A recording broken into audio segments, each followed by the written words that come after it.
हमारे गांव में 9 घरों में सैलाब आ गया। हम क्या करें, पानी में डूब रहे हैं, मर रहे हैं। देखो हमें खाने के लिए कुछ नहीं है। गवर्नमेंट हमारे लिए कुछ नहीं कर रही, आ रही है रोडों से देखकर चली जा गई है। अब क्या करें हम बताओ, खाने पीने के लिए चीजें नहीं है, हम क्या करें।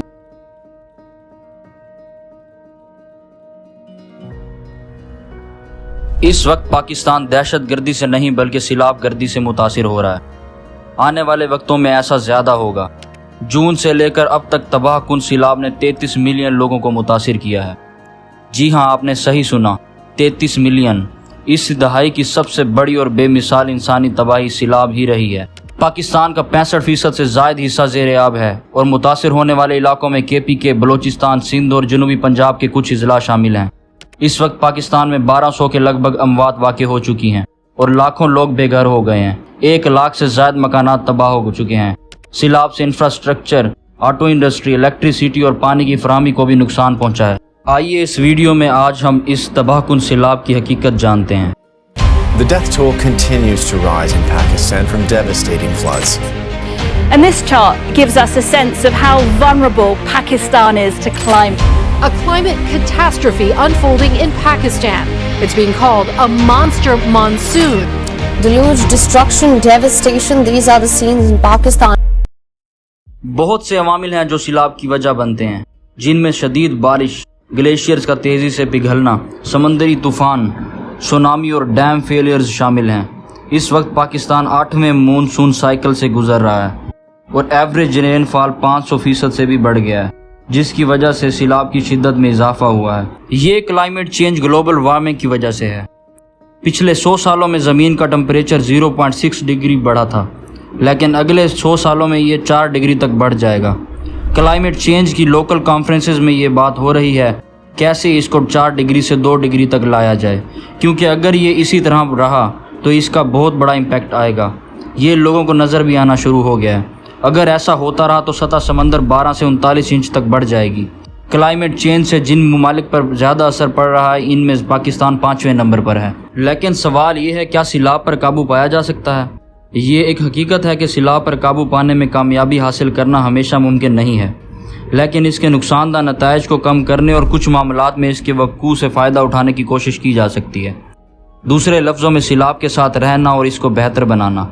मिसाल के तौर पर इलाके की मिट्टी की ज़रखेज़ी में इजाफा और बिजली की पैदावार के लिए सैलाब का इस्तेमाल ये नए हल के तौर पर देखा जा सकता है। फ्लड मैनेजमेंट सिस्टम, कई तरीके हैं जो मुख्तलिफ ममालिक ने इख्तियार किए हैं, जिनमें ज़्यादा से ज़्यादा दरख्त लगाना, नीचे की तरफ पानी के बहाव को सुस्त करने के लिए पहाड़ों की खुदाई, सैलाब के पानी को मोड़ने के लिए नए रास्तों की तामीर, पानी को स्टोर करने के लिए डैम्स, झीलें और तालाब बनाना शामिल हैं। इसे किसी मिसाल से समझा जाए तो मोरगैंजा स्पिलवे, जो दरियाए मिसिसिपी से पानी मोड़ने का तरीका फराहम करता है। इसी तरह यूनाइटेड स्टेट्स की फेडरल गवर्नमेंट ने मिड वेस्ट में 1993 के सैलाब के बाद सैलाब ज़दा ज़मीनों को ख़रीदा और इनको गीली ज़मीनों में तब्दील कर दिया गया ताकि वो पानी को जज़ब कर सकें। लेकिन पाकिस्तान में ऐसे किसी तरीके को आजमाया नहीं गया। इसकी वजह यह है कि हमारे पास ना तो फ्लड मैनेजमेंट पॉलिसी है और ना ही फ्लड डिस्प्लेसमेंट मैप्स। हमने अभी तक बाउंड्रीज ही नहीं सेट की कि रिवर बेड कहाँ तक एक्सटेंडेड है। क्या सैलाब का एक सीज़न होता है? दुनिया में 4 नहीं बल्कि 5 सीज़न्स हैं, जिनमें से एक फ्लड भी है। सैलाब ने अपने सीज़न में आना ही होता है, क्योंकि अल्लाह ताला ने जो मिनरल्स और न्यूट्रिएंट्स पहाड़ों में रखे हैं, इनको ऊपर से नीचे की तरफ फैलाया जाए, इसलिए सैलाब का आना ज़रूरी है। अगर सैलाब ना आए तो ज़मीन की ज़रखेज़ी ख़त्म हो जाएगी और एग्रीकल्चर तबाह हो जाएगी। सैलाब से तबाही तब होती है जब कोई मैनेजमेंट सिस्टम ना हो, इसके रास्ते में रुकावटें हों और जब दरियाओं के इर्द गिर्द इमारतें तामीर कर दी जाएँ। पाकिस्तान के नॉर्दर्न एरियाज़ में बड़ी बड़ी इमारतें बना दी गई हैं जो डिज़ास्टर का सबब बनती हैं। अब सवाल यह है कि डैम फ्लड को कंट्रोल कर सकते हैं? ये डिपेंड करता है कि फ़्लड का वॉल्यूम कितना है और डैम की कैपेसिटी क्या है।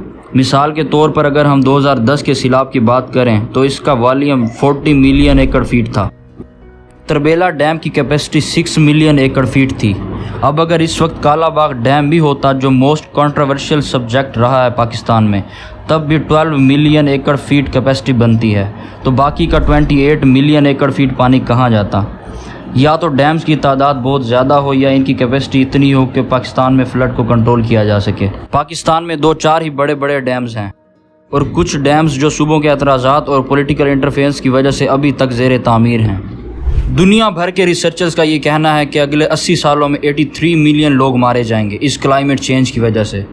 پچھلے 20 سالوں میں پاکستان میں 152 ایکسٹریم ایونٹس ہوئے ہیں، جن میں سیلاب، فلیش فلڈز، کلاؤڈ برسٹ وغیرہ شامل ہیں۔ ان ایونٹس سے $3.8 بلین کا نقصان ہوا ہے اور 9,989 لوگ سیلاب کی وجہ سے مرے ہیں۔ ڈیمز ایک واحد حل نہیں ہیں۔ نیدرلینڈ ایک ایسا ملک ہے جس میں 365 میں سے 154 دن بارش ہوتی ہے، لیکن وہاں کوئی ڈیم نہیں ہے۔ آپ نے دیکھا ہوگا کہ وہاں بہت ساری نہریں ہیں، وہ اس لیے نہیں کہ انہوں نے اپنے ملک کو خوبصورت بنایا ہوا ہے، بلکہ وہ سارا بارش کا پانی اس میں سٹور کرتے ہیں۔ نہروں میں بہتا پانی بھی سٹوریج کی ایک قسم ہے۔ وہ اس پانی کو تالاب میں اکٹھا کرتے ہیں، اس کو صاف کرتے ہیں اور زمین میں ڈرین کر دیتے ہیں۔ یہی چیز ہمیں سندھ میں کرنے کی ضرورت ہے۔ کیا گرین بیلٹس سیلاب کو کنٹرول کر سکتے ہیں؟ جی ہاں، لیکن اس کے لیے ماڈلنگ کی ضرورت ہوگی اور ڈیفائن زونز کرنے پڑتے ہیں کہ کہاں اور کیسے اوپن گرین سپیسز دی جائیں۔ اس وقت اس کی مثال ہے اسلام آباد۔ اگر آپ دیکھیں تو اس وقت اسلام آباد کے نیو سیکٹر میں بہت زیادہ سیلاب ہے، جبکہ اولڈ سیکٹر میں سیلاب نہیں ہے۔ اس کی کیا وجہ ہے؟ جب اولڈ سیکٹر بنا تھا تو ہائیڈرولوجیکل سٹڈیز ہوئی تھیں، ان کے اندر فلڈ مینجمنٹ سسٹم بنایا گیا تھا۔ اگر آپ چلنا شروع کریں تو G5 سے G11 تک پارکس ہیں، وہ فری نہیں ہیں بلکہ ان کا مقصد پانی کو ابزارب کرنا ہے۔ اگر ہر طرف کنکریٹ ہو، سڑکیں ہوں تو پانی زمین میں جائے گا ہی نہیں، اس لیے ہمیں اوپن گرین سپیسز دینی پڑتی ہیں، جبکہ نیو سیکٹر پانی میں ڈوبا رہتا ہے۔ اس کی وجہ یہی ہے کہ اوپن سپیسز نہیں ہیں، فلڈ مینجمنٹ کا کوئی پلان نہیں ہے۔ اب سوال یہ ہے کہ اربن فلڈنگ کو کیسے کنٹرول کیا جا سکتا ہے؟ ایسا تب ہوتا ہے جب شہر چوک کر جائے، جیسے سکھر۔ اس کے لیے ضروری ہے کہ سیوریج سسٹم صحیح سے موجود ہو اور ویسٹ مینجمنٹ پلانز بھی ہوں، جو پاکستان میں کہیں پہ بھی نہ ہونے کے برابر ہیں۔ ایک بہت ہی کامیاب تجربہ جو کہ جرمنی میں کیا گیا، انہوں نے ہر گھر میں under ground basement storage system بنایا۔ وہاں پر ٹربائنز لگائی گئیں، جیسے ہی فلڈنگ ہوتی تو ہر گھر کی بیسمنٹ کو کھول دیا جاتا اور انڈر گراؤنڈ پانی کو سٹور کیا جاتا۔ اس سے ایک تو پانی کا گراؤنڈ لیول بڑھتا اور دوسرا 2 سے 3 گھنٹے کے اندر ہی ہر شہر سے پانی کو صاف کر دیا جاتا۔ آخر پاکستان سیلاب سے کیسے نمٹ سکتا ہے؟ پاکستان ایک ایگریکلچرل لینڈ ہے، اس کا سارا دار و مدار پانی پر ہے۔ ہمیں ایک میپ تیار کرنا ہوگا کہ کتنے دریا ہیں، کہاں کہاں سے گزرتے ہیں، ان کا نیچرل فلو کیسا ہے، ایوریج رین فال کتنی ہے، جو ڈیمز موجود ہیں ان کی کیپیسٹی کیا ہے اور کتنے ڈیمز بنانے چاہیے اور کہاں بنانے چاہیے، تاکہ ہم سیلاب کے پانی کو سٹور کر سکیں اور اس سے الیکٹریسٹی پیدا کر سکیں۔